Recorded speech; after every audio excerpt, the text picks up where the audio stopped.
Hi friends, welcome back to another episode of Generation Tech. My name is Alan, and I, like a lot of you guys out there, have been swept away by this latest fitness craze that has been sweeping through retirement homes all across America, chair yoga. When Ahsoka Tano is kicked out of the Jedi Order after being wrongfully accused of bombing the temple, she was still just a Padawan who had served under one of the most talented Jedi generals in the clone army, and a Padawan who had shown that she had the mental and physical fortitude to hang out with the best within the Jedi Order. When the Jedi were preparing an assault on the Citadel, a supermax prison designed to hold rogue Jedi, Anakin Skywalker held Ahsoka back because the mission was deemed too dangerous for a Padawan learner. Ahsoka Tano, of course, didn't listen and went on the mission anyway. She performed quite well and was a pretty valuable member of the strike team. Ahsoka Tano saw the rules as more of a guideline instead of law that she had to follow. In that way, she was a lot like Anakin. She's very bold, independent, and maybe not the most cautious person in the world. And so when the Jedi Order asked her to come back after falsely accusing her of bombing the temple, Ahsoka's individuality shined through again, and she refused to join an organization that had lost its trust in her. You see, Ahsoka Tano didn't need the Jedi Order because she had a very strong sense of morality and a pretty good sense of herself as well. And although she was still a teenager, the second half of her life finally began when she left the Jedi Temple. And so today I thought it'd be a good idea to take a look at how much Ahsoka has changed from the Clone Wars period to around 9 ABY when The Mandalorian takes place. Although Anakin and Ahsoka Tano seem made for each other, their initial pairing wasn't all that smooth. Anakin Skywalker was quite dismissive about this idea of having a Padawan, and when he saw Ahsoka Tano, he gravely underestimated her ability to keep up with him and survive all of his shenanigans. The two would develop a mutual respect for one another, but the relationship between Anakin and Ahsoka was never all that orthodox. Anakin was in many ways just as juvenile and hot-headed as Ahsoka Tano, so the two would oftentimes feed off of each other's recklessness. If anything, Ahsoka Tano would eventually become the more responsible and adult individual in the relationship, especially after she had a year or two of combat underneath her belt. Soon it was Ahsoka Tano watching out for her master and not the other way around. Now, when Ahsoka Tano was framed and kicked out of the Jedi Order, she sort of experienced her own personal Order 66. She was forced to go into hiding and couldn't really depend on anyone but herself. This is probably a very important and helpful lesson that helped Ahsoka Tano survive the actual Order 66. Ahsoka had to learn how to resolve situations using whatever tools available and without using her lightsaber or force, which would give her up as a Jedi. She also had to develop a keen sense of navigating the underworld where things were less regulated, and there was no better place in the galaxy to learn such things than in the Undercity of Coruscant. Ahsoka Tano would also finally learn the virtue of patience in picking your fights in a much more deliberate and rational way. This was a skill that all Jedi had to learn after the Purge. It was especially hard for individuals like Obi-Wan Kenobi, who had to just hide on Tatooine and witness all the terrible injustice that the planet had to offer and not do anything at all. And so Ahsoka Tano faces a great deal of unfair and trying events at a relatively young age, but she also matures very quickly because of this. Ahsoka Tano's many years in exile taught her a certain set of skills that would be very useful in one specific industry, and that is the intelligence community. The alliance to restore the Republic in its earliest days didn't really need warriors. Open confrontation with the Empire was avoided whenever possible. What they did need was undercover operatives. This is exactly the type of role that Ahsoka Tano wanted to take on, and not just because her skill set was perfect for it. Apparently, her time as commander during the Clone Wars had greatly scarred her, and she no longer wanted to lead soldiers into battle. Which makes sense because she was actually put in charge of soldiers at a very young age with almost zero military command experience. She made several mistakes in those earlier years and got countless clones killed.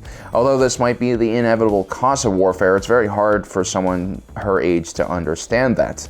Then during Order 66, Ahsoka Tano was forced to defend herself against a whole clone battalion, who ultimately all perished trying to kill her.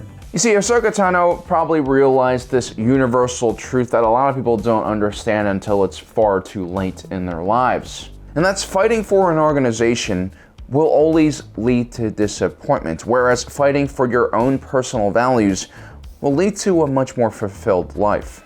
And so when Ahsoka Tano joins the Rebel Alliance, she has a lot more say in what happens in the organization, and she has a lot more control in what she does. It's not like when she was in the Clone Army and she was basically just a servant for the Chancellor of the Republic.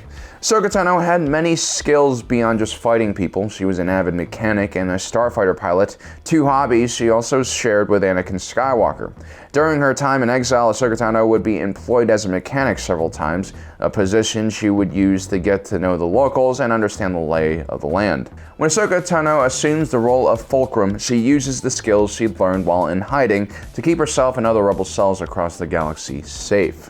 While each rebel cell only saw exactly what they were doing, Ahsoka Tano had a much larger view on the grand plans of the Rebel Alliance, and therefore she could help coordinate all these individual cells in a very productive way. Ahsoka Tano would even occasionally accompany rebel cells on missions to ensure success. And on those missions, it was clear that Ahsoka Tano was no longer the teenage girl that people often doubted. Instead, here was this confident and powerful woman who perhaps is one of the most powerful Force users left in the galaxy. During her first mission as a Padawan, Ahsoka Tano managed to defeat 3 IG-100 Magna Guard droids single-handedly. That was quite impressive. These droids were especially trained by General Grievous in several lightsaber combat forms, and they were relatively difficult to kill, even for a trained Jedi Knight. At the time, Ahsoka Tano was only using one lightsaber, which she held in a reverse grip.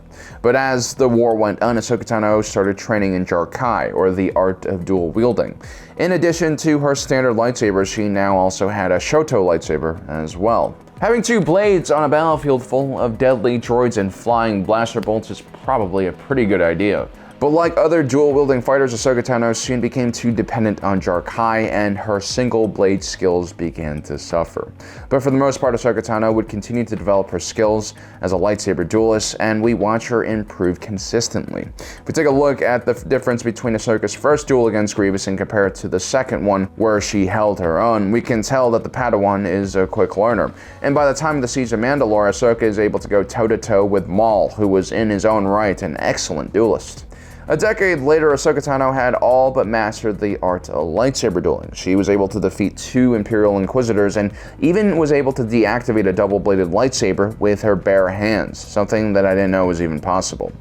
She'd also finally grown to her full size. Her strength and reach was far greater than when she was just a smaller teenager. This also means her lightsabers are now much longer as well. She no longer has to stay very close to the ground in her stance and has a considerable amount of power behind all of her swings. She's even able to wound Darth Vader and disarm him, something that was quite difficult to do to the towering cyborg.